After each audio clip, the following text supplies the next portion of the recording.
Pinagdawanan siya ng lahat sa palengke. Amoy pawis daw. Mukhang basang damit na hindi natuyo. Hindi bagay dito sa modernong merkado, sabi ng mga taga-Maynila habang pinapaligiran siya at kinuuhanan ng video. Isang matabang magsasaka, tulak ang kariton ng gulay, halos matumba ng sipain ng isang sosyal na lalaki ang paninda niya. Gumugulong sa semento ang mga kalabasa. May isa pang tumapik sa balikat niya na parang basahan lang siya ng lipunan. Ang buong paligid nagtatawanan. Wala ni isang lumapit para tumulong. Pero ang hindi nila alam, ang taong pinagtatawanan nila ay hindi ordinaryong magsasaka. Dati siyang miyembro ng isang elite SWAT unit. May mga misyon siyang sinugod na hindi kayang pasukin ng kahit sinong pulis. At sa likod ng kanyang katahimikan, may taglay na lakas at disiplina na kayang paandarin ang buong komunidad. Bago tayo magpatuloy, nasaan ka ngayon habang pinapakinggan mo to? Kung ganitong klaseng istorya ang gusto mong naririnig, yung may aral, may gulantang at may pusong Pilipino, huwag kalimutang mag-subscribe dahil ang kwento bukas, siguradong tatama yan sa puso mo. Mainit ang araw sa Tanaon, Batangas. Tumitining ang liwanag sa makakapal na dahon ng talong at ampalaya habang may mahinang ugong na nanggagaling sa isang lumang radyo na nakasabit sa sanga ng mangga. Doon sa gitna ng taniman, makikita ang isang lalaking may bilog ang katawan, nangingintab ang balat sa pawis at nakasuot ng kupas na kamiseta at sombrerong buri. Siya si Rodolfo Cadolfo Maravilla, 58 taong gulang, magsasaka, at sa paningin ng marami sa baryo'y isang tahimik at ordinaryong lalaki. Roxanne, you don't have to put on the red light. Paos na kanta mula sa radyo ang lumalabas sa mahinang speaker, habang pinapasan ni Cadolfo ang sako ng mga piniritong kalabasa. Ito na naman ang paborito kong kanta. Sabay ngiti niya habang pinupunasan ang noo gamit ang kanyang tuwalya. Kahit tila wala siyang kasamang tao, palagi niyang kinakausap ang sarili. Para bang kausap ang kanyang asawa na ilang taon nang pumanaw. Kung naririnig mo to, Inday, baka nagsasayaw ka na dyan sa langit. Ang kanyang asawa, si Corazon, ay namatay 5 taon na ang nakararaan dahil sa sakit sa baga.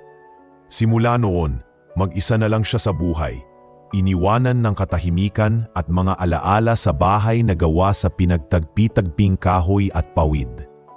Ang anak nilang si Mariel ay nasa Kuwait bilang domestic helper. Bihira man magpadala ng pera, sapat na para kay Cadolfo ang malaman na ligtas ito sa ibang bansa. Tuwing madaling araw, bago pa sumikat ang araw, gising na si Cadolfo. Binubuhat niya ang kanyang gulay sa isang maliit na kariton at nilalakad ang 3 kilometrong layo patungong palengke ng bayan. Sa gitna ng kanyang edad at katabaan, di alintana ang init at bigat. Wala siyang motor, wala ring kasama, pero palagi siyang may bitbit ng ngiti kahit pilit. "Cadolfo!" sigaw ni Aling Sabel, ang matandang nagtitinda ng kakanin sa palengke. "Maaga ka na naman ha?" "O naman, Aling Sabel," sagot ni Cadolfo habang inaayos ang mga ampalaya sa mesa. "Baka si maubusan ako ng pwesto sa ilalim ng punong duhat." Doon siya palaging nakapwesto, sa ilalim ng lumang punong duhat na tila kasabayan na rin ng pagtanda ng kanyang katawan. Sa tabi niya, may radyo pa rin. Kapag wala pang bumibili, doon lang siya nakaupo, nakikinig at minsan pinipikit ang mga mata na para bang may inaalalang bagay. "Cadolfo, bakit lagi kang may radyo?" tanong ng isang batang tagapalengke, si Gino. Kasi Gino, kapag wala ka nang kasama sa bahay, musika na lang ang kausap mo. At kung sira pa yan, mas nakakabingi ang katahimikan. Si Gino, 11 taong gulang, ulila at palaboy sa palengke, ay palaging nag-aabang ng libreng talong o kamatis kay Cadolfo. Imbes na paalisin, palagi itong pinapayagang umupo sa tabi niya, makikain at makinig sa kwento ng matandang lalaki. "Ano po trabaho niyo dati, Kadolfo?" minsan ay tanong ng bata. Sabay kagat sa inihaw na saging na binigay sa kanya. "Wala naman. Dati, nagtuturo ako ng disiplina." Sagot ni Kadolfo habang bahagyang tumingin sa malayo. Tila may iniwasan sa sariling alaala. "Pero hindi ko na gusto yung mundong yon. Mas mabuti na tong may putik at pawis kaysa pulbura at dugo." Walang nakakaalam sa tunay na nakaraan ni Kadolfo. Para sa mga tao sa baryo, isa lang siyang dating empleyado siguro ng munisipyo o gwardiya na nagretiro at napilitang magsaka. Wala ring nagtangkang magtanong dahil likas na tahimik ang kanyang pagkatao. Ngunit sa loob-loob niya, dala pa rin niya ang bigat ng nakaraang pilit niyang nililimot. Tuwing gabi, pagkatapos ng bentahan, bitbit ang natirang gulay, dahan-dahan siyang naglalakad pauwi sa kanyang kubo. Walang ilaw ang kalsada, pero gamay niya ang daan pabalik sa payapa ngunit mag-isang buhay. At bago siya matulog, pinipitit pa rin niya ang sirang radyo kahit putul-putul ang tunog. Para sa kanya, sapat na ang pag-alala kay Corazon, sa musika at sa katahimikan ng gabi. Isang gabi, habang nakaupo siya sa may balkonahe, dumaan si Gino, dala ang ilang tinapay. "Kadolfo." Saglit siyang natigilan. Pinagmasdan ang langit. Saka marahang sumagot, "Hindi ko alam kung masaya ako, pero payapa. At minsan, yun na ang pinakamahalaga." Ang kwento ni Kadolfo ay tila isa lamang sa libu-libong kwento ng mga magsasaka sa probinsya. Pero sa ilalim ng matabang katawan, sa likod ng kupas na sombrero, at sa pagitan ng mga hinog na gulay, nakatago ang isang buhay na hindi kailanman inakala ng karamihan. At sa bawat pag-ikot ng sirang radyo, tila unti-unting gumuguhit muli ang isang kwento ng tahimik na bayani na 3 dekada na ang nakalipas. Ngunit para kay Rodolfo Kadolfo Maravilla, tila kahapon lang nang huling tumama ang malamig na bakal ng baril sa kanyang palad, habang ang paligid ay binabalot ng usok, sigawan at putok ng bala. Bago pa siya naging kilala bilang isang tahimik na magsasaka, si Rodolfo ay kilalang operatiba ng isang lihim na unit sa loob ng pulisya, ang Task Force Jaguar, isang grupong kilala sa mga delikado at madugong operasyon sa ilalim ng gobyerno. Sa mundo ng mga kriminal at rebelde, kinatatakutan si Sergeant Maravilla, hindi dahil sa anyang anyo kundi sa kanyang reputasyon bilang sharpshooter na walang mintis. Sir Rodolfo, klaro ang target, humawak sa hostage, kailangan ng presisyon. Wika ng team leader nila noon sa isang operasyon sa Caloocan, kung saan isang grupo ng armadong lalaki ang nagtago sa isang lumang bodega, gamit ang mga bata bilang panangga. Sa loob ng ilang minuto, pinlano ang pagpasok. Sniper position si Rodolfo, nakaabang sa rooftop ng isang gusali, habang sinusuri ang bawat galaw ng mga nasa loob gamit ang night scope. Kabisado niya ang tipok ng kanyang puso, kabisado rin niya ang hangin, at higit sa lahat, kabisado niya ang presyong kabuntot ng bawat pagkalabit sa gatilyo. 1 putok, 2, 3. Ang mga target ay napatumba. Ngunit bago pa man makalabas ang assault team, may isang batang lalaki at batang babae ang nadamay sa gulo. Tumama ang isang ligaw na bala sa dingding, tumalbog at diretsyong tumama sa noo ng bata. Mabilis ang pangyayari, mas mabilis pa sa paghinga. Sa mga ulat, tinawag itong collateral damage. Sa ulat ng mga politiko, ito'y bahagi ng sakripisyo para sa kapayapaan. Pero sa puso ni Rodolfo, ito'y kasalanan. Pagkatapos ng operasyon, hindi na siya muling humawak ng baril sa loob ng opisina. Hindi na rin siya bumalik sa training. Kahit pinipilit siyang buhatin ng mga kasamahan, mas pinili niyang manahimik. Sa loob ng 2 buwan, hindi siya lumabas ng bahay. Hindi siya nagsalita sa media. Hindi siya naglinis ng uniforme. Isang gabi, dinala niya ang baril sa gilid ng kama at inabot ang isang papel, ang kanyang resignation letter. "Sir, sayang ka. Ikaw ang isa sa pinakamagaling sa batch natin. Hindi mo kasalanan yun." Pakiusap ni Major Guillermo, ang dati niyang kasamahan. "Hindi ito tungkol sa kasalanan, sir." Malamig ngunit buo ang kanyang tinig. "Ito ay tungkol sa prinsipyo. Ayoko nang mabuhay sa mundong ang hustisya ay sinasalo ng inosente." Hindi siya nagsampa ng kaso. Hindi siya umangal. Tinanggap niya ang pagkatanggal.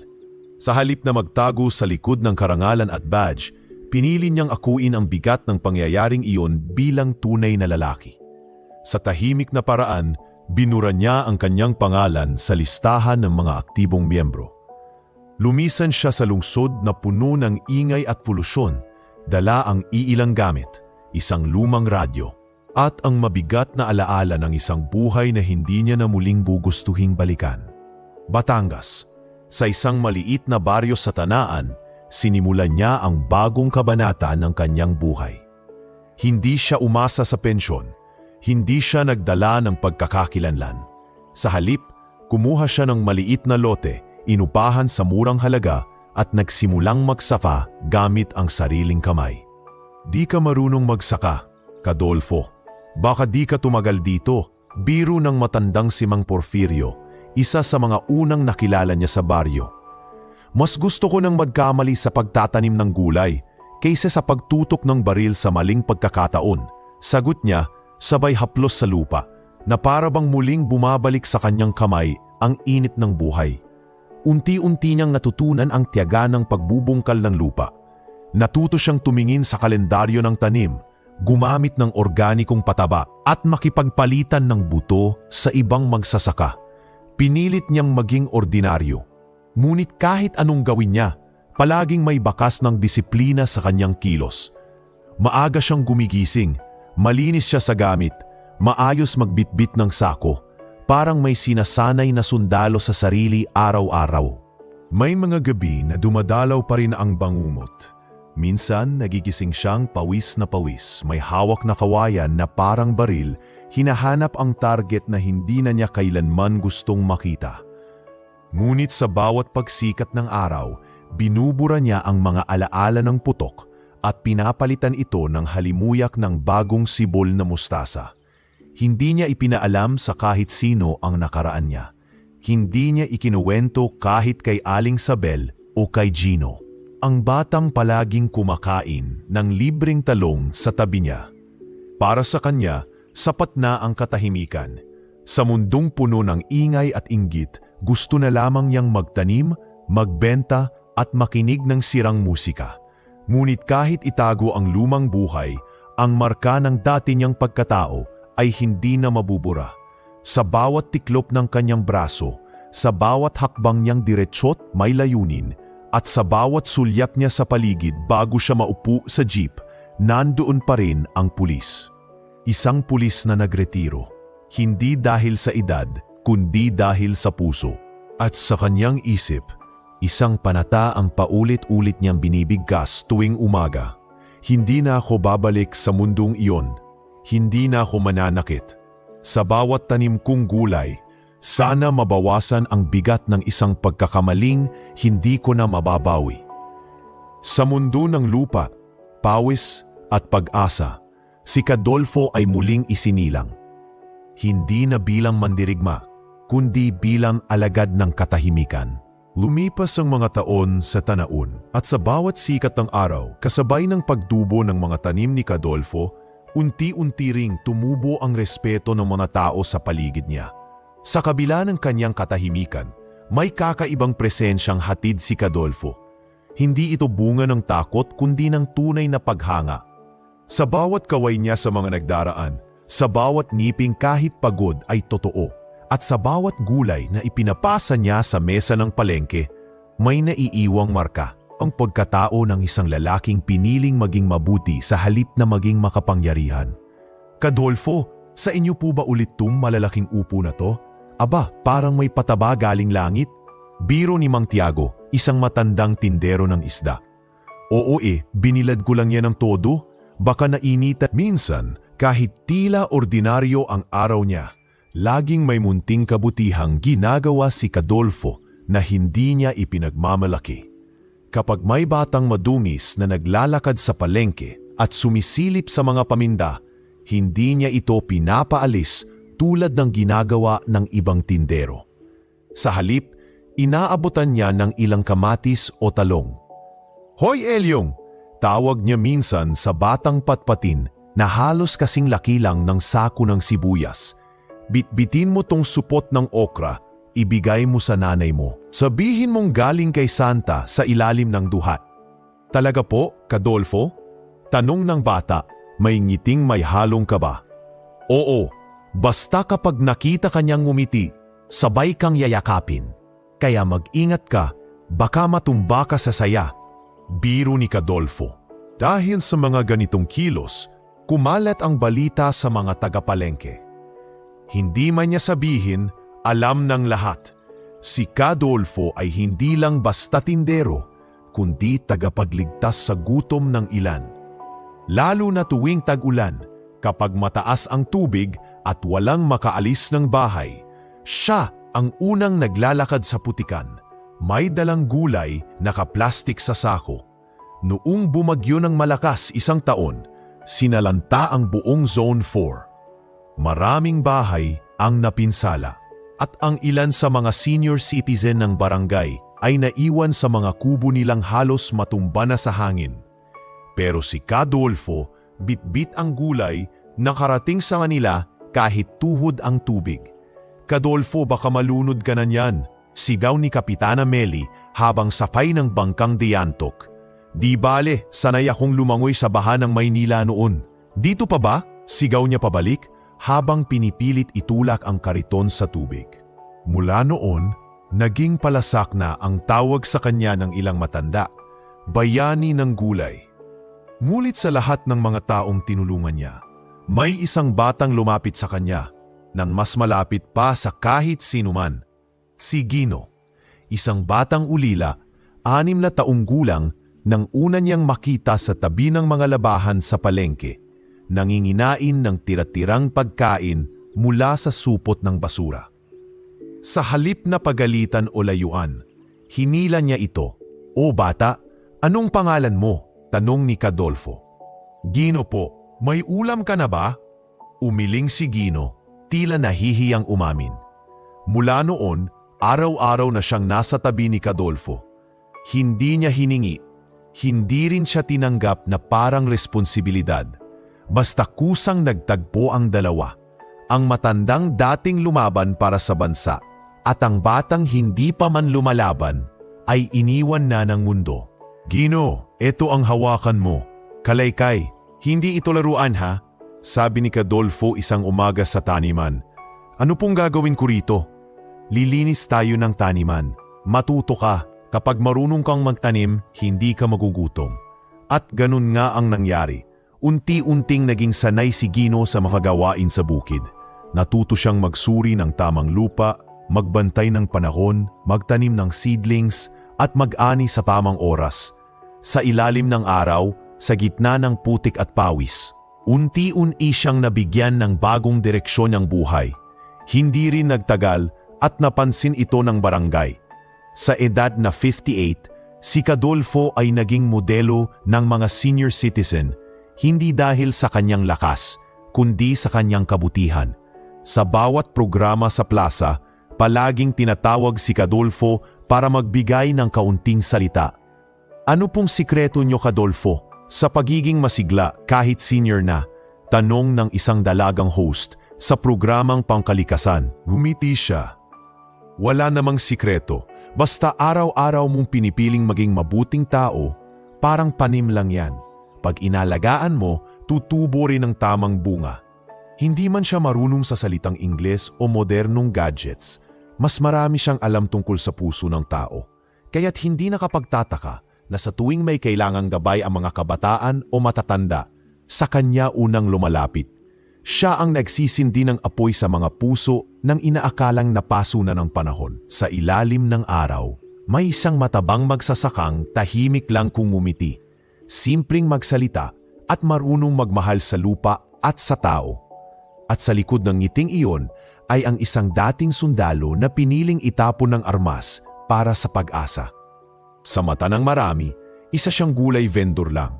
Pero sa mata ng bayan, siya ay isang binhing itinanim ng tadhana para sa isang mas payapang kinabukasan. Isang Lunes ng umaga, habang abala si Cadolfo sa pag-aayos ng kanyang panindang kalabasa at upo sa ilalim ng punong duhat, napansin niyang may mga estranghero na nakasuot ng polo barong at may hawak na mga blueprints.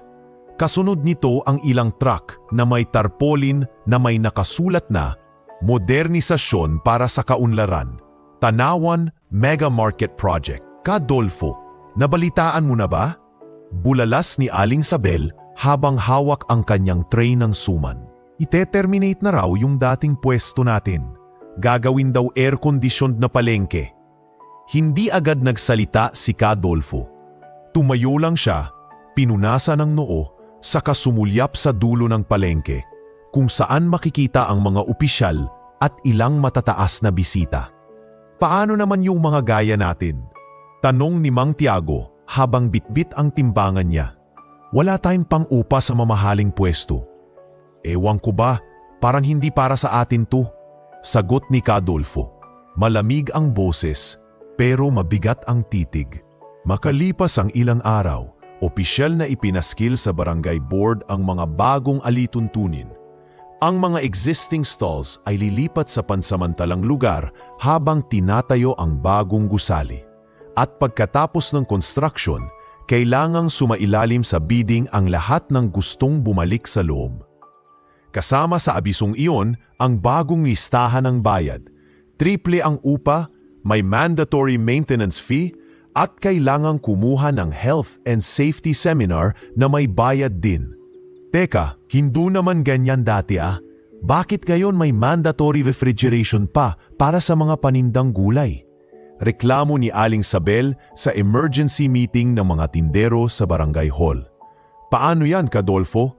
Tanong ni Gino habang pinupunasan ng pawis mula sa kakabuhat ng mga gulay. Saan tayo magtitinda niyan? Tahimik lang si Cadolfo. Hawak ang papel na may schedule ng relocation. Doon niya nakita ang bagong pwesto na inilaan sa kanya. Stall 94D. Nasa likod, malapit sa tambakan ng basura. Walang lilim, walang natural foot traffic, at malayo sa pangunahing pasilyo. Hindi ko tinanggap to para sa sarili ko. Pero kung ito ang kapalit ng pag-unlad, hindi ito unlad. Pagtanggal ito ng kabuhayan naming maliliit. Mahinang bulong ni Cadolfo habang ibinabalik ang papel. Isang linggo pa ang lumipas at sinimulan na ang demolisyon ng lumang bahagi ng palengke. Habang binabaklas ang mga dating stall, naroon si Cadolfo. Pinapanood ang pagbagsak ng mesang kahoy na ilang taon nang saksi sa kanyang pagtitinda. Wala siyang sinabing kahit ano, pero mabigat ang bawat buntong hininga. Minsan, habang nag-aayos ng mga paninda sa pansamantalang pwesto sa gilid ng kalsada, dumaan ang isang lalaking naka-Amerikana, may kasamang photographer. "Excuse me po, kayo po ba si Cadolfo?" Tanong ng lalaki. "Oo, bakit? Kami po ang team mula sa City Investment Office. May slot pa po para sa main stalls kung makakabayad po kayo ng at least 25,000 pesos para sa reservation." 25,000? Bahagyang natawa si Cadolfo. "Mas mahal pa sa puhunan ko sa isang buwan." "Standard na po yan ngayon, sir. Kung di po kayo interesado, maraming taga-Maynila na willing mag-invest." Hindi na siya sumagot. Sa halip, kinuha niya ang isang talong, pinunasan ito at ipinunas sa dulo ng mesa bago dahan-dahang inihanay sa linya. "Ayoko ng stall na may presyo ang respeto." Tugon niya, halos pabulong. Sa mga sumunod na araw, sunod-sunod ang pagdating ng mga mamumuhunan mula sa Maynila. May mga brand new stalls na agad pinuno ng sosyal na packaging, air-conditioned display at malalaking karatulang imported ang dating. Ang dating amoy ng isda at gulay ay pinalitan ng pabango mula sa diffuser at scent machine. Ang mga gaya ni Cadolfo ay itinulak palalo sa dulo. Araw-araw, nababawasan ang kanyang kita. Araw-araw, binabawasan ang espasyo ng kanyang presensya sa palengke. "Cadolfo, gusto niyo bang magreklamo tayo sa DTI? Mungkahi ni Mang Tiago isang araw. Inawanan ng iba, may nag-file na ng formal protest. Ang sagot nila, wala raw conflict of interest, legal daw lahat. At anong nangyari? Walang pinakinggan. Sa huli, nagdesisyong tumahimik ang karamihan. Iilan lang ang tumuloy sa pakikipaglaban. Ngunit isa-isa rin silang napagod, pinagod o tinanggal sa listahan. Habang lumalalim ang gabi, nakita ni Gino si Cadolfo sa ilalim ng punong duhat. Hawak ang radyo. Cadolfo, kung ako pong mayaman, ako po ang bibili ng stall para sa inyo. Ngumiti si Cadolfo at hinaplos ang ulo ng bata. Hindi natin kailangan ng stall para maging mahalaga. Ang importante, hindi natin ipinagbibili ang dignidad natin. Nagpatuloy ang araw. Humihina ang benta. Kumukupas ang dami ng dumadaan. Pero nanatili si Cadolfo. Sa gilid ng bagong palengke, sa lilim ng punong halos mabunot na sa sobrang development, nariyan pa rin siya. Tahimik, matatag, nakatanim sa lupa, tulad ng mga gulay na minsan niyang itinanim. Tila walang pansin pero punong-puno ng sustansya. Mula nang tuluyang makumpleto ang modernisasyon ng palengke, halos hindi na makilala ni Cadolfo ang lugar na ilang dekada niyang pinagtayuan ng mesa. Ang dating semento at putik na daanan ay napalitan ng makintab na tiles.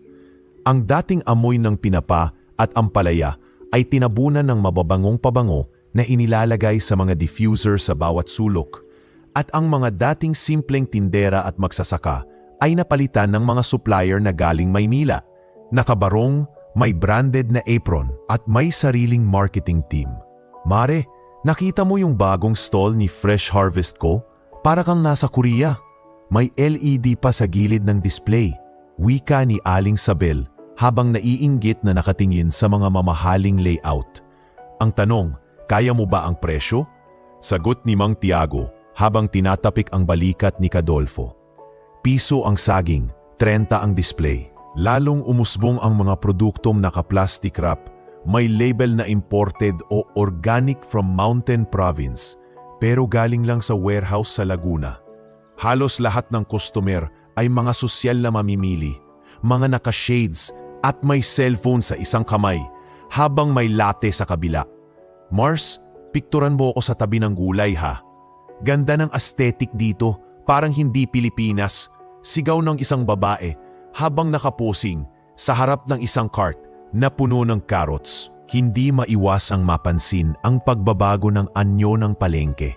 Kung dati may halakhakan, pagtawad at pagbati ng kumusta po, ngayon ay puro QR code at do you have GCash ang maririnig.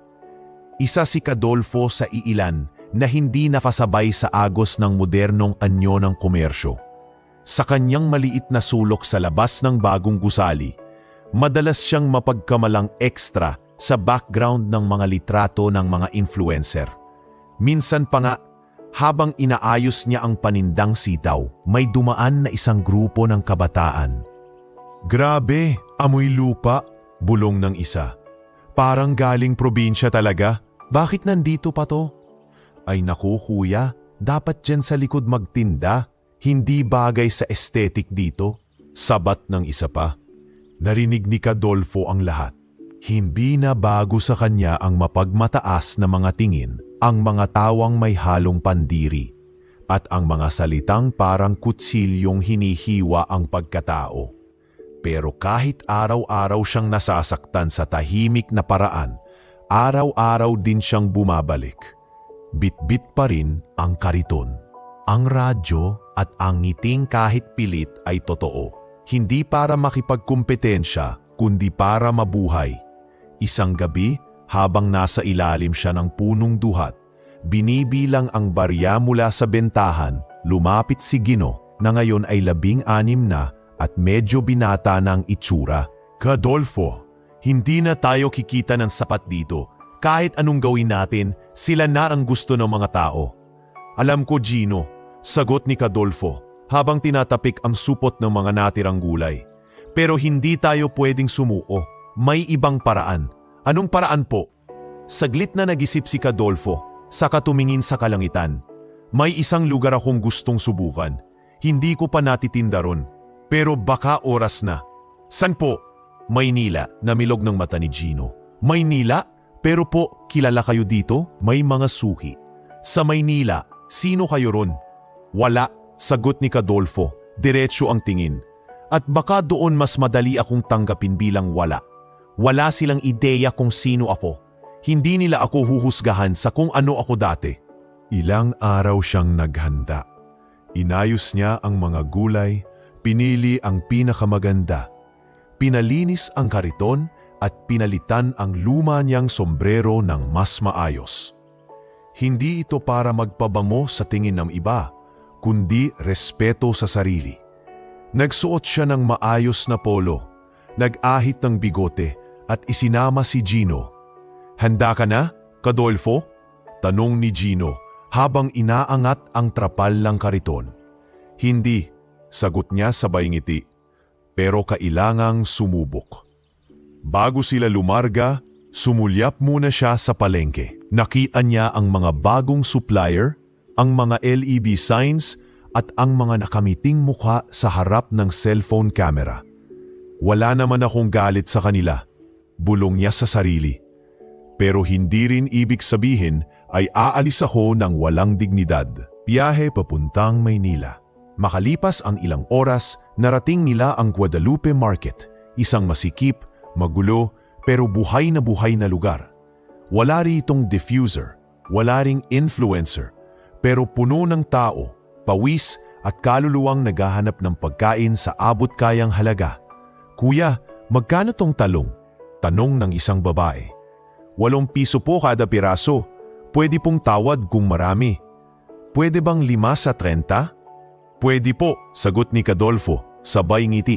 At sa unang araw sa Maynila, sa gitna ng init, usok at sigawan, nabalikan ni Cadolfo ang isang bagay na matagal na niyang hindi naramdaman, ang pantay na pakikitungo. Walang pumuna sa amoy niya, walang nagturo sa kanya ng panlalait. Sa halip, may lumapit at nagsabing, "Kuya, sariwa gulay mo ha? Galing probinsya?" "Opo," sagot niya. "Direkta mula sa tanim ko mismo. Bilib ako sa inyo, ang linis at ang presyong tama." At doon sa pagitan ng tamang timbang at tamang tingin, naramdaman ni Cadolfo na baka sa lugar kung saan siya hindi kilala, mas makikita ang tunay niyang halaga. Mainit ang sikat ng araw nang muling bumalik si Cadolfo sa Maynila. Kasama si Gino at ang kanilang punong-punong kariton ng gulay. May talong, ampalaya, okra, mustasa at sili. Dahan-dahan silang naglakad papasok sa kalye ng Estrella sa Makati, malapit sa isang kilalang mall na pinagbilinan ni Gino mula sa isang kakilalang chef na tumatanggap ng probinsyang gulay sa murang halaga. Naiiyak ako sa amoy ng traffic. Biro ni Gino habang itinataboy ang usok ng jeep na humarurot sa tabi nila. Mas mabango pa rin to kaysa sa sirang tilapia sa palengke. Sagot ni Cadolfo, sinasahugan ng tawa kahit tumutulo na ang pawis mula sa kanyang noo. Pagdating nila sa loading area ng mall, doon na nagsimulang mabura ang ngiti ni Cadolfo. Naroon ang 3 batang lalaki, naka-cargo pants, nakasuot ng makukulay na oversized shirt, at may hawak na cellphone na naka-live stream. "Ay tignan nyo men. May bagong karakter sa Tekken," sigaw ng isa, sabay turo kay Cadolfo habang kinukunan ng video. "Amoy pawis si kuya, pang-viral." Hiyaw ng isa pa, sabay nangising aso at mabilis na pag-edit ng caption sa TikTok. Lumingon si Cadolfo. At nang makitang sila'y nagre-record, hindi siya kumibo. Inayos lang niya ang kariton, pinunasan ang pawis sa noo at lumakad pa rin papasok. Ngunit sa loob-loob niya, naramdaman niyang parang binuhusan siya ng malamig na tubig. Hindi dahil sa init ng araw, kundi sa lamig ng pagtrato sa kanya. Para siyang hindi tao, para siyang eksena lang sa vlog. "Cadolfo," mahina ang boses ni Gino. "Pasensya na po. Dapat di ko na kayo isinama rito." "Hindi mo kasalanan to, Gino," sagot niya. "Kasalanan to ng mundo na mas pinipili ang kulay ng balat kaysa kulay ng puso." Nang makarating sila sa backdoor ng mall, sinalubong sila ng 2 gwardiya. "Hoy, saan kayo pupunta?" Tanong ng isa habang nilalaro ang batuta sa kamay. May delivery po kami. Gulay para kay Chef Menchie. Nasa listahan daw kami. Kariton po gamit namin kasi walang van. Paliwanag ni Gino. Kariton? Sabay tingin sa kanila no mula ulo hanggang paa. Abay, parang sidewalk vendor lang kayo ah. Hindi to palengke, kuya. Pasensya na po, may schedule po kami. Pwede niyo pong tawagan si Chef Menchie. Pero bago pa siya matapos magsalita, tumawa ang isang guard at biglang tumapik sa tiyan ni Cadolfo. Laki ng katawan mo, kuya. Pero di bagay, wala sa forma. Para kang naggugulay at saray kumakain ng paninda mo.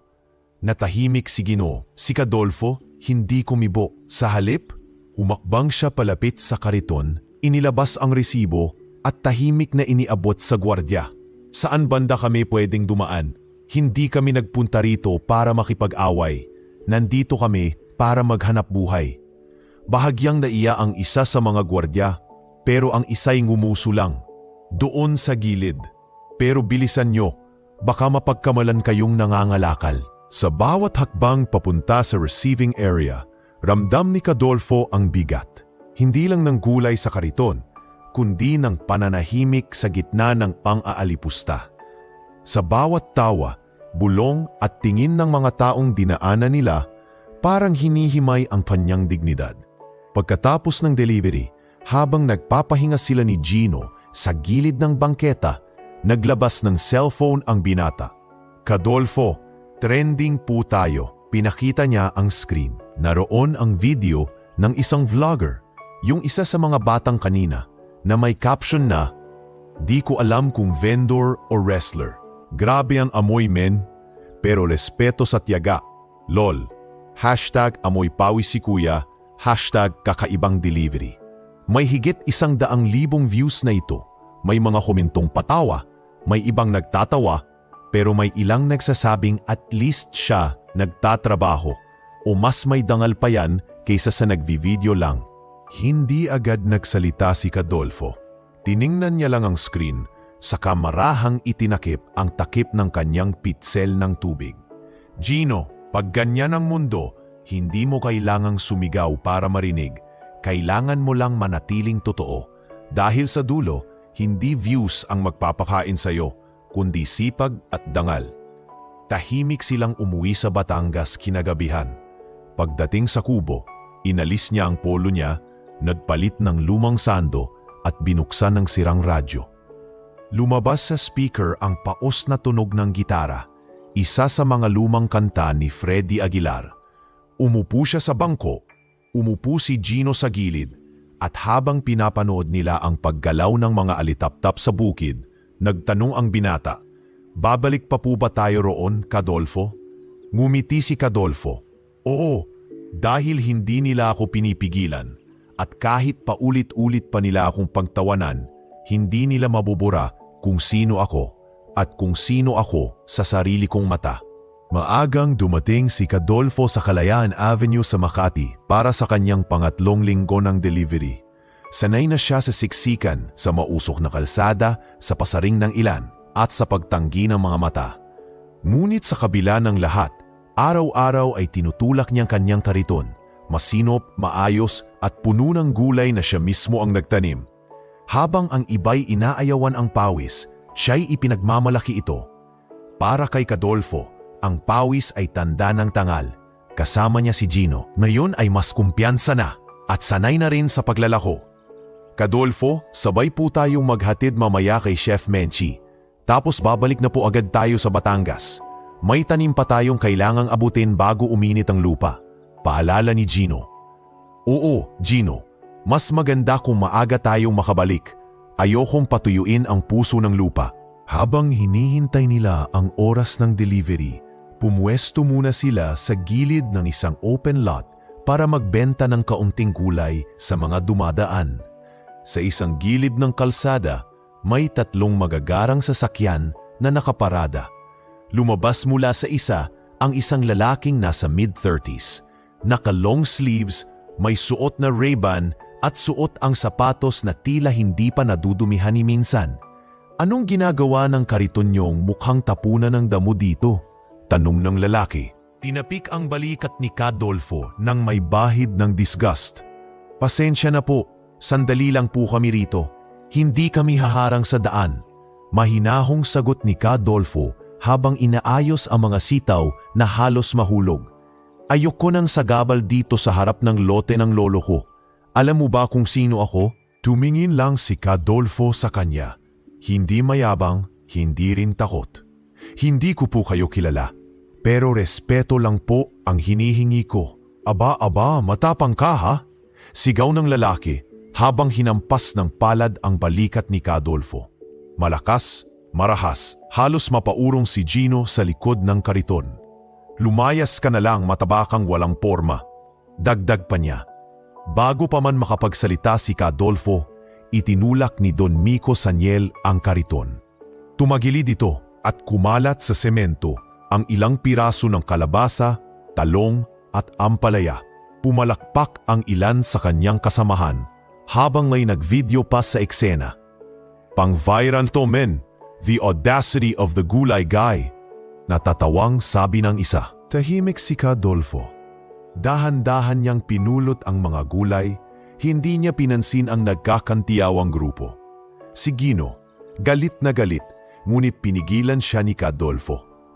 Cadolfo, hindi na tama to. Nilalapastangan na tayo. Kapag pumatol tayo sa kanila, pareho lang tayo. Malamig niyang sagot habang pinupunasan ang isang nasirang upo. Mas mabuting mabura ang dangal ng gulay kaysa dangal ng pagkatao. Ngunit hindi pa roon natapos ang lahat. Habang inaayos ni Gino ang kariton, may isang batang vlogger, si Jake Deniega, isang kilalang content creator na kilala sa prank vlog content, ang lumapit at sinadyang iabante ang tripod camera nito habang kinukuhanan si Cadolfo. Inilapag nito ang isang bungkos ng kangkong sa mismong gitna ng kalsada. Okay guys, gawin natin to. Kunwari, gulay delivery gone wrong. Bulong niya sa mga kasamahan, sabay sigaw sa kamera. Oh no, may mga gulay sa daan. Baka masagasaan. Nako, ang supplier mukhang lutang. Kitang-kita ni Cadolfo ang lahat. Wala siyang sinabi. Tumingin lang siya kay Gino na tila sinasabi, hayaan mo na. Lumapit si Jake sa kanya, hawak ang kamera, habang pinagtatawanan siya. Kuya, ayos ka lang? Wala sa ayos yung delivery mo ah. Pwedeng picture? Hindi sumagot si Cadolfo. Tahimik niyang tinipon ang mga gulay, binitbit ang kariton at tumalikod. Men, ang sungit ng matabang supplier na yun. Ang baboy nung vibes. Tawa ni Jake habang pinipindot ang upload button sa kanyang app. Gabing yun, habang nasa bahay na sila sa Batangas, tahimik si Cadolfo habang naglalagay ng pataba sa gilid ng kanyang taniman. Si Gino naman ay galit pa rin, di mapakali. Cadolfo, hindi po ba kayo galit? Gino, opo, may mga taong hindi binigyan ng matinong magulang. Kaya akala nila nakakatawa ang pang-aapi. Hindi ako galit sa kanila. Galit ako sa sistemang nagturo sa kanila na yung paghamak ay content. Pero hindi ako pwedeng pumatol dahil baka ako pang matalo sa sarili kong paninindigan. Huminga siya ng malalim, pinunasan ng noo at tumingin sa langit. Kung alam lang nila kung sino talaga ako. Ngunit hindi niya kailanman ipinagmalaki ang nakaraan. Hindi niya kailanman binanggit na siya ay dating miyembro ng SWAT. Para sa kanya, hindi niya kailangang gumanti gamit ang lakas dahil mas matibay ang puso ng isang magsasakang lumaban gamit ang pagtitiis kaysa ng isang lalaking kilala lang sa internet. Sa gabi ng katahimikan, habang umaalo ng hangin sa mga tanim, bumubulong ang kalikasan. Hindi laging bida ang malakas sa kwento. Minsan, ang tunay na bayani tahimik lang, pero buo ang loob. Maaga pa lang, bumiyahe na muli si Cadolfo patungong Maynila. Hindi kasama si Gino sa araw na iyon. Nagpaiwan sa Batangas para alagaan ang mga bagong sibol na pananim. Kaya mag-isa niyang itinulak ang kariton, puno ng sariwang gulay, malalago at lunti ang mustasa, bilugang kalabasa at preskong talong. Pagdating sa kanto ng Zobel Rosas, may nakita siyang ilang nagkakagulo sa tapat ng isang bakery. may dalawang lalaking halos magsuntukan na. Ang isa'y delivery rider, habang ang isa na may dalang kotse at puro mura ang binabato. Akin tong kalsadang to, bumalik ka sa probinsya mo. Sigaw ng lalaking nakakotse. May hawak pang susi ng sasakyan at tila lalapit na para manulak. Ang delivery rider ay nanlilisik din ang mata. Sir, may order lang akong i-deliver. Ayusin niyo po ang pananalita niyo. Nag-umpukan na ang mga tao. May ilan na naka-video na naman gamit ang kanilang cellphone. Kilala na ni Cadolfo ang eksenang ito. Isang sigalot na pwedeng mag-viral pero walang nagtatangkang umawat. Hindi siya nagdalawang isip. Iniwan ang kariton at sa mabigat ngunit mahinahong lakad, lumapit siya sa gitna ng dalawang lalaki. Tama na, wika ni Cadolfo. Hindi mataas pero buo ang tinig. Hoy, wag kang makialam matanda. Sigaw ng lalaking nakakotse. Isa ka ring gulay vendor lang dito. Anong karapatan mong makialam? Hindi ko kailangan ng karapatan para pigilan ang away. Sabyot ni Cadolfo, titig sa lalaki habang inilalagay ang katawan sa pagitan ng dalawa. Pero kung gusto mong malaman kung anong karapatan ko, ako ang pumigil sa dalawang armadong rebelde sa Quezon City noong 1996 habang nagtatago ka sa kotse. Nagulat ang lahat. Ang mga taong nanonood biglang natahimik. At mas nagulat pa ang isang traffic enforcer na papalapit. Sir, teka po! Sambit ng enforcer. Tila hindi makapaniwala habang hawak pa ang whistle sa leeg. Sir, kayo po ba si SPO3 Maravilla? Tumingin si Cadolfo sa kanya, mata sa mata. Hindi niya inaasahan na may makakakilala sa kanya. Lalo na sa ganoong malagayan, nakasando, may kaunting dumi sa muka at may pawis sa leeg. Matagal na yon, iho, mahinang tugon ni Cadolfo. Hindi na ako pulis. Sir, ako po si Benji. Trainee niyo po ako dati sa Camp Crame. Yung binitiwan yung baril sa shooting range para turuan kaming wag maging marahas. Kayo yon. Sa puntong iyon, lumapit pa ang dalawang kasamahang enforcer ni Benji. Nang marinig ang pangalan, bigla silang nagsaludo. Sir, respeto po. Sa lahat ng turo nyo, kayo lang yung hindi kailanman nagturo ng dahas. Kayo ang dahilan kung bakit ako naging enforcer. Nagtinginan ang mga tao. Ang dating gulay-gay na kanilang pinagkatawanan ay biglang bumalot ng katahimikan sa buong paligid. Mula sa isang vendor na yun ay parang lumalakad na alamat sa kanilang harapan. Ang lalaking may kotse na yu'y parang hindi makapaniwala. Ikaw, pulis ka dati? Hindi lang basta pulis, sabat ni Benji. Siya ang dahilan kung bakit buhay pa ang mga sibilyan sa operasyon sa Marikina, sa Pasay at sa Taguig. Dating SWAT, isang alamat. Sa mga sumunod na araw, tila isang bagyo ng alaala ang bumalot sa social media. May nag-upload ng lumang video, isang training footage kung saan si Rodolfo Maravilla ay makikitang nagtuturo ng hostage negotiation, baril handling at situational control. Nakasuot siya ng itim na uniforme, seryoso ang mukha at buo ang pananalita. Ang tunay na lakas, wika sa lumang video, o yung kaya mong kontrolin ang sarili mo kahit may baril ka sa kamay. May naglabas ng larawan niya, kasamang ilang sundalo at pulis. May citation medal pa sa kanyang dibdib. May isang netizen ang nagsabing, siya pala yung laging nakikita sa likod ng gulo noon. Tahimik lang, pero palaging nandoon. Ngayon, nagtutulak ng kariton sa kalsada. Nag-viral ito. Sa mga sumunod na araw, dumarami ang mga nagko-comment ng respeto, pagtataka at paghingi ng tawad. Hindi namin alam. Sorry po uya, ikaw pala ang tunay na bayani. Hindi porket vendor ay walang pinagdaanan. Si Jake Deniega, ang batang vlogger na dati nagtawanan kay Cadolfo, naglabas ng public apology video. Pasensya na po. Hindi ko po alam na ang niloloko ko ay isang taong nagbuwis ng buhay para sa kapayapaan. Sana po mapatawad niyo ko. Gusto ko po kayong makausap at sana makabawi man lang. Pero sa gitna ng lahat ng pagkilalang iyon, tahimik lang si Cadolfo. Hindi siya sumasagot sa mga pahayag. Hindi siya nagpo-post. Ang kariton niya ay naroon pa rin sa tabi ng palengke. Ang radyo niya sira pa rin. At ang puso niya kasing bigat pa rin ng lupa. Hindi para sa pagmamayabang, kundi sa pagkilala sa sarili. Nang tanungin siya ni Gino kinagabihan kung ano ang pakiramdam ng makilala muli bilang dating SWAT, isang bayani, isang alamat, ito lang ang kanyang sagot. Mas pipiliin ko pa ring tawagin na Cadolfo ang magsasaka kaysa SPO3 Marabila ang pumatay ng mga kriminal. Dahil ngayon, binubuhay ko ang lupa. Noon binubura ko ang buhay. Mas payapa to, Gino. Mas makatarungan.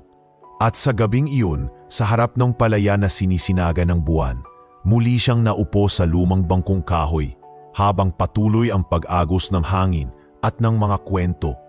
Hindi mula sa kanyang bibig, kundi mula sa mga mata ng mga taong ngayon lang siya tunay na nakita. Makalipas ang ilang linggo, mula nang kumalat sa social media ang mga lumang larawan at video ni Cadolfo, naging abala ang kanyang buhay. Hindi sa pagbebenta ng gulay, kundi sa mga imbitasyong dumarating araw-araw. May mga programa sa radyo at TV na gustong kuhanan siya ng panayam. May mga vlogger na gustong mag-feature sa kanya para sa content. May mga politikong nagpapadala ng mensahe ng paghanga. At kahit ilang kumpanya ay nag-alok ng sponsorship para sa kanyang maliit na kariton. Pero sa kabila ng lahat, nanatiling tahimik si Cadolfo. Sa halip na sagutin ang mga imbitasyon, mas pinili niyang muling bumalik sa kanyang taniman. Tahimik na binubungkal ang lupa at sinasariwa ang simpleng buhay. Isang araw, dumating ang isang SUV mula sa regional office ng PNP. Sa loob nito ay si Colonel Serafin de los Reyes, isang matandang opisyal na dating kasamahan ni Cadolfo noong nasa serbisyo pa. Rodolfo, bungad ni Command Gulong Reyes habang bumababa ng sasakyan, bit-bit ang isang sobre. Alam kong ayaw mong bumalik, pero hindi ito imbitasyon para sa seremonya. Gusto ka naming imbitahan para magsilbing honorary trainer. Hindi na ako para sa baril, Colonel, sagot ni Cadolfo habang pinupunasan ng kamay mula sa putik ng lupa. Ang hawak ko na ngayon, asarol at diligan. Hindi baril ang hawak dito, Rodolfo. Kabataan, mga out-of-school youth na kailangan ng disiplina, pag-asa at direksyon. Hindi kailangan ng uniforme, kailangan nila ng puso. Matagal na tahimik si Cadolfo. Tumingin siya sa maliliit na pananim sa kanyang harapan at parang tinanong ang sarili, handa ba akong magturo muli ng walang dahas kundi dangal? Bigyan mo ako ng 1 linggo, tugon niya. Titignan ko kung kaya ko pang magpaliwanag sa paraang hindi ako kailangang sumigaw. Lumipas ang linggo at sa isang maliit na compound sa Batangas, nagtayo ang lokal na PNP ng pansamantalang training facility para sa mga kabataang dating nadawit sa mga gang, ilegal na droga at karahasan. Sila ang mga batang halos limot na ng sistema. At ngayon, isa-isang lumalapit sa lugar na iyon para subukang magsimula muli. Sa isang bahagi ng bakuran, nagtayo si Cadolfo ng isang maliit na gulayan. Mga tanim ng pechay, okra, sili at kamatis. Hindi ito para sa bentahan, kundi para sa pagtuturo. Bakit po may gulayan dito, sir? Tanong ng isa sa mga trainee, si Alvin, na dating kaskasero ng motosiklo sa bayan. Dahil sa lupa ka matututong lumambot, sagot ni Cadolfo. Ang palad na marunong magbungkal ng lupa, hindi basta-basta nananakit ng kapwa. Tuwing umaga, nagsisimula ang klase sa pag-aayos ng taniman. Sa halip na push-up at sigawan, ang ipinapagawa ni Cadolfo ay pagtatanim ng binhi. Sa halip na shooting drills, ang tinuturo niya ay pasensya, pagtutulungan at respeto. Bakit kailangan pa naming alamin kung kailan ang tamang pagtubo ng mustasa? Reklamo ng isang batang si Jomer. Dahil kapag natutunan mong maghintay sa mustasa, matututo ka ring maghintay sa sarili mong pag-unlad. Sagot ni Cadolfo, hindi lahat nadadaan sa mabilisan. Ang matibay, laging mabagal ang simula. Isang gabi, habang nagpapahinga sa ilalim ng silungan, Lumapit si Gino, bitbit ang isang sobre. Kadolfo, galing po sa Maynila to. Galing sa scholarship office ng PNP. Binuksan ni Kadolfo ang sobre. Ang kumpirmasyon, tinatanggap si Gino sa isang scholarship program para sa mga anak ng dating miyembro ng serbisyo. Full coverage, may dorm at may allowance. Nakausap daw sila ng isang opisyal na nakapanood ng video ni Kadolfo na umaawat ng gulo at naantig sa ipinakitang disiplina at kababaang loob. Gino, kung kukunin mo to, iiwan mo ang lupa. Seryoso niyang wika. Ngunit ngumiti si Gino, may kumpiyansa sa mata. Hindi ko po iiwan ang lupa, Kadolfo. Dadalhin ko siya sa Maynila. At pagbalik ko, mas marami na akong matutulungan. Bago lumarga si Gino, papintang Maynila, isinama siya ni Kadolfo sa gulayan. Doon, may maliit na karatula na nakasabit. Dignidad ng lupa, disiplina ng buhay. Yan ang iiwan mo dito, Gino. At yan ang dapat mong dalhin kahit saan ka mapunta. Kadolfo, patawad po kung minsan ay sumasagot ako o nagrereklamo sa hirap. Hindi mo kailangang humingi ng tawad dahil ang pagod bahagi ng paglalakbay. Hindi mo kailangang maging perpekto. Ang mahalaga, marunong kang bumalik. At gaya ng pangako niya, hindi na bumalik si Kadolfo sa lungsod. Tinanggap niya ang respeto at pagkilala, ngunit hindi niya hinayaang hilahin siya ng mga bagong titulo. Para sa kanya, ang tunay na serbisyo ay hindi ang pagsigaw ng nakaraan, kundi ang tahimik na paghubog ng hinaharap. Bawat batang itinuro niya ng pagtatanim ay isa ring batang tinuruang mamuhay ng may respeto. At ang mamadating ng bastos sa kanya, nang makilala siya bilang dating SWAT at ngayon ay honorary trainer.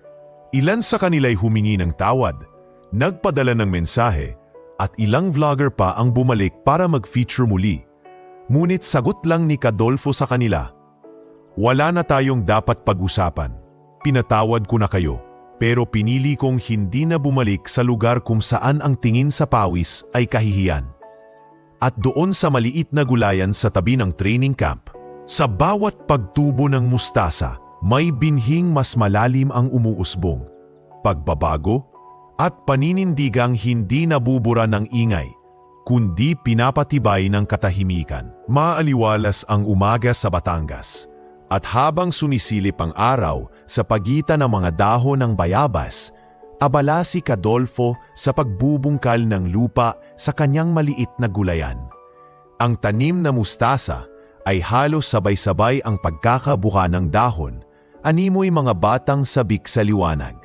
Sa di kalayuan, may kamera na nakaabang at isang lalaking naka-jacket na may hawak na mikropono ang nakatayo sa harapan ni Kadolfo.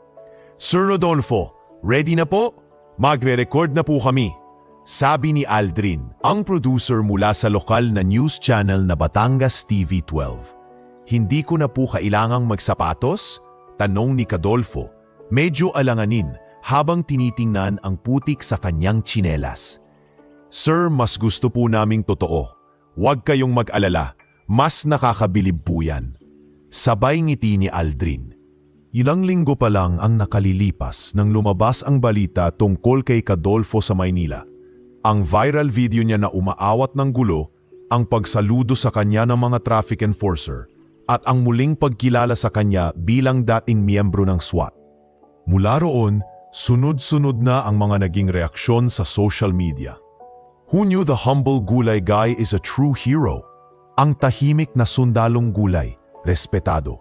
"Sir Kadolfo, saludo po kami." Maging ang mga taga-Maynila na dati nag-post ng malisyosong video laban sa kanya, isa-isang humingi ng paumanhin sa kani-kanilang accounts. "Pasensya na po sa dating content ko. Hindi ko po alam na ikaw pala ay bayani rin ng bayan. Humihingi po ako ng tawad, Kuya Dolfo. Sana po ay mapatawad mo ang isang batang hangal." Ngunit higit sa lahat, ang pinakanakabigla ay ang mensaheng natanggap niya mula sa isang sikat na chef sa lungsod. Si Chef Ramon Dimalanta, executive chef ng isa sa mga pinakasikat na farm-to-table restaurants sa BGC. Dear Cadolfo, sulat sa email, ako po ay humahanga sa inyong dedikasyon sa pagtatanim at pagbabahagi ng tunay na organikong produkto. Nais ko po sanang i-feature ang inyong mga gulay sa aming bagong menu. Ang bawat putahe ay ipapangalan base sa inyong kwento bilang pagkilala sa inyong kabayanihan. Umaasa akong mapagbibigyan ninyo ang aming hiling. Hindi alam ni Cadolfo kung ano ang isasagot, kaya tinanong niya si Gino. Nasa panahong ito ay madalas nang umuuwi tuwing weekend mula sa kanyang training sa Maynila. Gino, sa tingin mo dapat ba akong magbenta ng gulay sa mga mamahaling restoran? Bakit po hindi? Sagot ni Gino habang inilalatag ang mga nilutong talbos ng kamote sa lamesa. Kung sila nga proud sa inyo, dapat tayong maging proud na ang tanim natin ay makakarating sa lamesa ng mas maraming tao na may respeto. Hindi ba nila binimili lang to dahil sikat ako ngayon? Mumiti si Gino. Maaaring ganun sa simula. Pero kapag natikman nila ang totoo mong tanim, hindi na dahil sa pangalan mo ang dahilan. Dahil sa lasa na mismo. At ganun nga ang nangyari. Sa loob lamang ng isang buwan, ang maliit na gulayan ni Cadolfo ay nakatanggap ng sunod-sunod na order. Hindi na lamang mula sa Maynila, kundi pati sa mga restoran sa Iloilo, Cebu at Baguio. May isang eco-resort pa sa Palawan ang humiling na maging exclusive supplier si Cadolfo ng kamatis at mustasa. Sa umpisa, nag-alangan siya. Wala naman akong truck. Hindi ko kayang mag-deliver ng ganun kalayo. Ngunit dumating ang tulong mula sa mga dating trainee niya, sina Benji, Alvin at Jomar, na ngayon ay may kanya-kanyang serbisyo sa PNP, barangay at NGO. Sila ang nagdulungan upang makahanap ng logistics partners na may malasakit. Sir, hindi kayo nag-iisa. Kung dati kayo ang nagturo sa amin, ngayon kami naman ang tutulong sa inyo, sabi ni Benji habang iniabot ang listahan ng mga contact sa logistics groups. Hindi nagtagal, nakatayo na sa isang tabi ng kanyang taniman ang isang maliit na bamboo shed na may karatulang Gulayan ni Cadolfo, galing probinsya para sa bayan. Mula roon, pinapadala ang mga kahong-kahong gulay, maayos ang pagkakapak. May kasamang maliit na papel na may simpleng mensahe. Ang gulay na ito ay itinanim ng may paggalang sa lupa at tao. Cadolfo. Muling bumalik ang mga taga Batangas TV para sa follow-up story. Sa pagkakataong ito, hindi na lamang gulay vendor ang tawag nila kay Cadolfo. Sa voice-over ng dokumentaryo, narinig niya ang linyang, sa panahon ng ingay at mabilisang pagkilala, narito ang isang lalaking piniling tahimik pero tumatak, isang dating mandirigma na ngayon ay alagad ng lupa. Siya si Rodolfo Maravilla, ang tahimik na sundalong gulay. Habang pinapanood niya ito sa maliit na TV ni Aling Sabel na siyang may antena sa barangay, maraming tao ang nagtipon-tipon sa tapat ng tindahan. Cadolfo, nakita ka namin sa TV, sigaw ng isang batang palahaw. Kuya Dolfo, may nagtatanong kung pwede raw bang mag-field trip dito sa gulayan mo. Dagdag pa ni Mang Tiago. Ngunit sa kabila ng lahat ng pagkilalang iyon, nanatili siyang mapagpakumbaba. Hindi ko ito ginawa para sumikat. Wika niya, isang gabi kay Gino. Ginawa ko to para malaman ng mga bata na hindi mo kailangang sumigaw para mapansin. Minsan, sapat na yung marinig ka ng lupa. At sa pagdaan ng buwan, mas lalong dumami ang gustong matuto sa kanya. Mga estudyante, kabataan, dating tambay, at maging mga dayuhan. Ngunit sa puso ni Cadolfo, isa lang ang mahalaga, na sa bawat punla na kanyang inihasik, may binhing umaabot hindi lang sa tiyan kundi pati sa pag-iisip at puso ng tao. Dahil minsan, ang tunay na bayani ay hindi nakasuot ng medalya. Minsan, may putik sa paa, may hawak na gulay, at may dalang katahimikan na kayang baguhin ang mundo. Isang hapon, habang kumikislap ang araw sa likod ng kabundukan ng Tanaan, nakatayo si Cadolfo sa gitna ng lupang dati sa kanya lang umiikot ang mundo. Ngayon, ang lupang iyon ay binabakura na, hindi para ikulong, kundi para protektahan ang isang ideyang matagal na niyang pinakaiingatan. Ang pagkakaisa ng maliliit na magsasaka. Dito natin itatayo, sabi niya, habang tinuturo ang bahagi ng lupa kung saan may 2 puno ng mangga. Ang magiging puso ng Katutubo Farmers Cooperative. Katabi niya si Aling Lera, isang dating aktibista mula pa noong dekada 90 na ngayoy abogada ng mga sektor na matagal nang nakalimutan ng sistema. Mga katutubo, manggagawa at magsasaka. Dolfo, wika ni Aling Lera habang hawak ang mga dokumento ng pagkakatatag ng kooperatiba. Sigurado nga na ba rito? Magiging mas komplikado ang buhay mo rito kaysa noong ikaw lang ang nagtatanim. Mumiti si Kadolfo, ang mga mata ay tila punong-puno ng paninindigan. Ang pananim, Lera, walang saysay kung sa iisang bungkal lang ng lupa uusbong. Kailangan ng maraming kamay, maraming puso, para sabay-sabay tayong anihin ang dangal. Sa loob lamang ng 6 na buwan, tulong-tulong sila ni Aling Lera sa pagtatayo ng kooperatiba. Tinipon nila ang mga dating pinagtatawanan sa palengke, sina Mang Tiago, Aling Sabel, pati ang matandang si Cardo na dating pinapaalis ng mga enforcer dahil sa kalakihan ng kanyang kariton. Isa-isa silang kinausap, tinuruan at binigyan ng dahilan para muling maniwala sa kolektibong lakas. Hindi na tayo padadaig sa sistema, pahayag ni Aling Lera sa unang opisyal na pulong ng kooperatiba. Hindi tayo magiging extension ng mga middleman. Tayong mga magsasaka ang magtatakda ng presyo, ng kalidad at ng direksyon ng ating ani. Bukod sa pagbili at pagbenta ng gulay, itinayo rin ni Kadolfo ang community market, isang alternatibong palengke na hindi lang para sa kita, kundi para sa edukasyon. Sa bawat linggo, bukas ito para sa mga bata, estudyante at kahit sinong gustong matuto tungkol sa organikong pagtatanim, composting at pagbabalik sa lupa. Minsan, habang inaayos niya ang display ng mga gulay sa ilalim ng isang trapal na yari sa recycled tarpaulin, may lumapit sa kanyang 3 binatilyo na pamilyar ang muka. Kadolfo, naaalala niyo po ba kami? Napatingin siya. May bitbit silang kamera, pero wala na ang yabang sa mata, wala na ang maingay na tawa. Ako po si Jake, yung vlogger na gumawa ng video noon. Yung nag-caption ng #amoy pawis si kuya? Biro ni Kadolfo, pero may ngiting magaan sa mukha. Tumango si Jake, halos hindi makatingin ng diretsyo. Pasensya na po talaga, hindi ko na po mababawi yun. Pero gusto naming tumulong dito sa market, kung papayagan niyo po. Hindi sumagot agad si Kadolfo. Sa halip, inabot niya ang isang punla ng talong at iniabot kay Jake. Mag-umpisa ka rito. Sa bawat tanim, may pagkakataong kang tumubo rin bilang mas mabuting tao. Mula noon, tuwing Sabado't Linggo, makikita si Jake at ang kanyang dating crew na nag-aayos ng signage. Nagtuturo ng basic photography sa mga bata at nagdo-document ng mga kwento ng magsasaka. Hindi para mag-viral, kundi para magbigay ng boses sa mga tahimik na lumalaban araw-araw. Maging ang mga dating naghamak kay Kadolfo, mga supplier na dati ayaw siyang katabi sa palengke, ay isa-isa ring lumapit.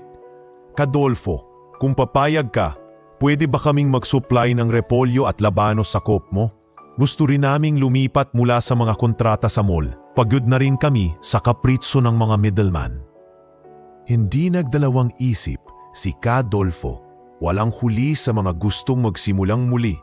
Mula sa isang maliit na taniman, lumawak ang Katutubo Farmers Co-op. Nagtayo sila ng seed library para sa mga katutubo sa kalapit na barangay. Naglagay ng maliit na solar-powered greenhouse na donasyon mula sa isang NGO.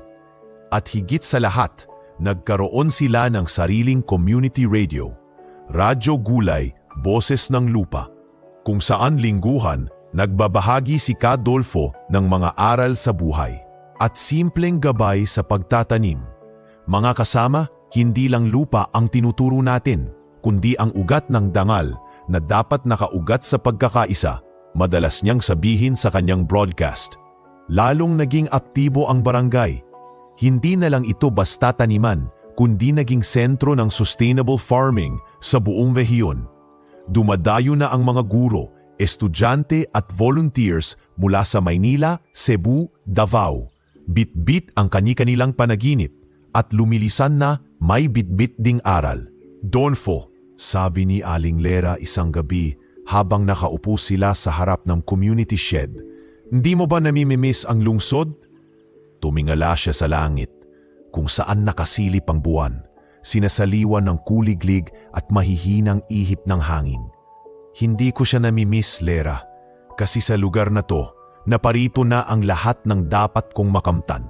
Respeto, katahimikan at panibagong pag-asa.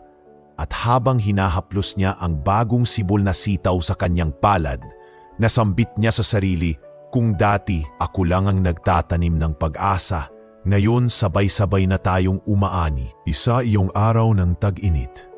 Tahimik ang taniman sa umaga, maliban sa huni ng ibon at tunog ng mga kabataang tumatakbo sa palibot ng Katutubo Farmers Coop. Si Cadolfo, kagaya ng nakasanayan, ay abala sa pagdidilig ng mga tanim, habang si Aling Lera ay abala sa pag-aayos ng mga dokumento para sa susunod na seminar ng kooperatiba. Pero ngayong araw, may kakaibang damdamin siyang nararamdaman sa dibdib. Parang may hindi maipaliwanag na pagkasabik, pagkakaba at pag-asa. Ilang buwan na rin kasi mula nang huling tumawag ang anak niyang si Mariel mula sa Kuwait. At sa huling usapan nila, sinabi nitong may balak siyang umuwi kasama ang kanyang anak. Mukhang malapit na ang pag-aani ng talong, Dolfo, ani Aling Lera habang sinusuri ang mga bulaklak ng tanim.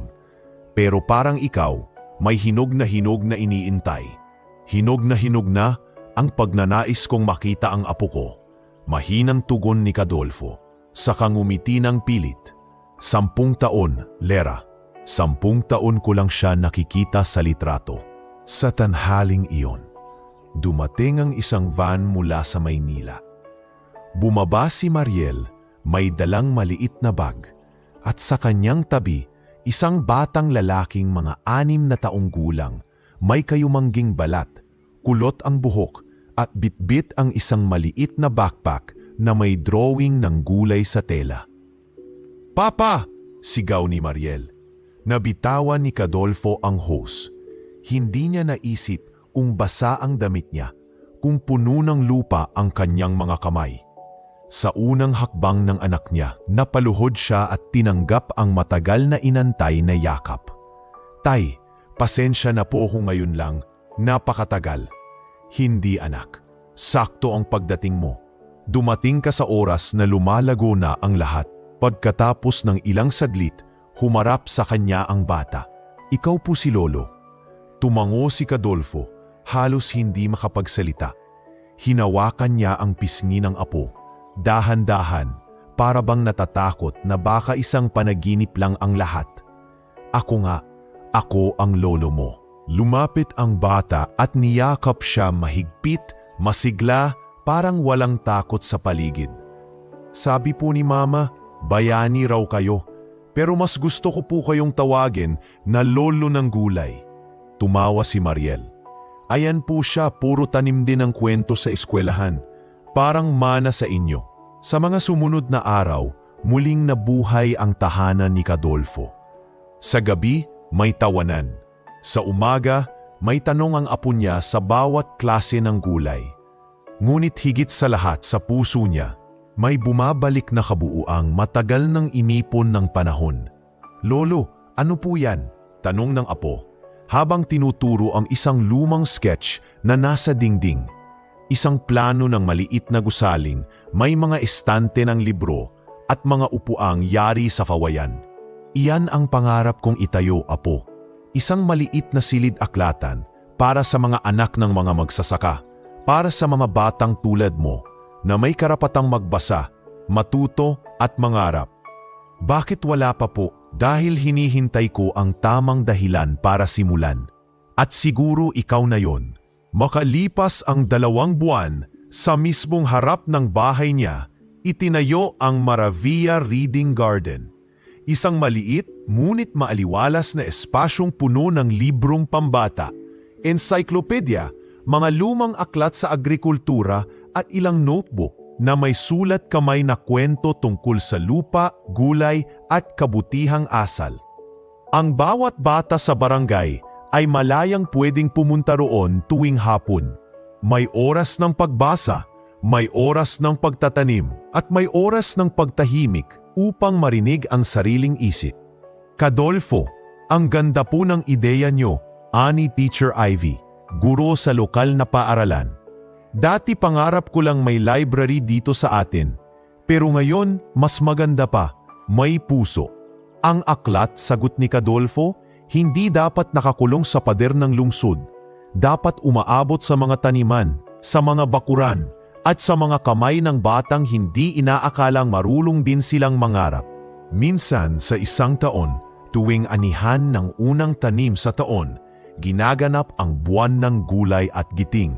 Isang programa sa barangay kung saan may mga paligsahan sa pagtatanim, storytelling ng mga bata at ang pinakahihintay ng lahat, ang self-defense workshop ni Kadolfo para sa mga kabataan.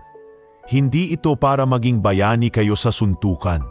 Panimula niya habang nakaalalay sa pag-stretch ang ilang kabataan. Ito ay para may tapang kayong harapin ang mga tukso, pang-aapi at kahinaan. Itinuturo niya ang basic stance, simpleng disarming techniques at ang pinakamahalagang aral sa lahat. Ang tunay na lakas ay yung hindi kailanman ginagamit para manakit, kundi para protektahan. Isang batang lalaki ang minsang nagtanong, "Kadolfo, paano po kung minamaliit kami kasi anak lang kami ng magsasaka?" Lumuhod si Kadolfo, tiningnan ng bata sa mata, at sabay sabing, kung kaya mong patubuin ang gulay sa batong lupa, kaya mo ring patubuin ang pangarap kahit sa gitna ng paghamak. Hindi lang ang magsasaka, siya ang dahilan kung bakit may kinafain ang mundo.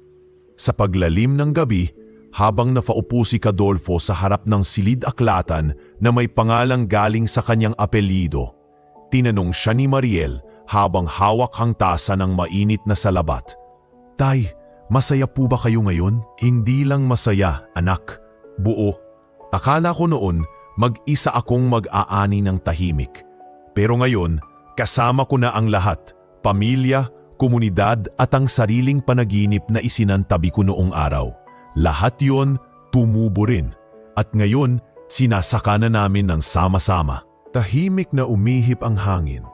At sa pagitan ng mga pahinang binubuklat na mga batang sabik matuto at tanim na sabay-sabay na tumutubo sa ilalim ng araw, naroon si Kadolfo. Isang dating sundalo, naging magsasaka, naging guro, naging alamat, at higit sa lahat, naging lolo. Mabagal ang paglipas ng oras tuwing dapit hapon sa barangay Matagumpay. Ang ilog ay dumadaloy sa tamang bilis, saksi sa tahimik na pag-ikot ng buhay ng mga taong hindi na kailangan ng labis na gulo o ingay para maramdaman ang saysay ng kanilang araw. Sa gilid ng ilog, nakatayo ang isang maliit na kubo na gawa sa kahoy at pawid, napapalibutan ng makukulay na bulaklak, mga tanim na gulay at isang hardin ng mga halamang gamot. Dito, sa lugar na ito sa edad na 65, tahimik na namumuhay si Rodolfo Kadolfo Maravilla. Ngunit sa araw na iyon, hindi pangkaraniwan ang dami ng tao sa paligid.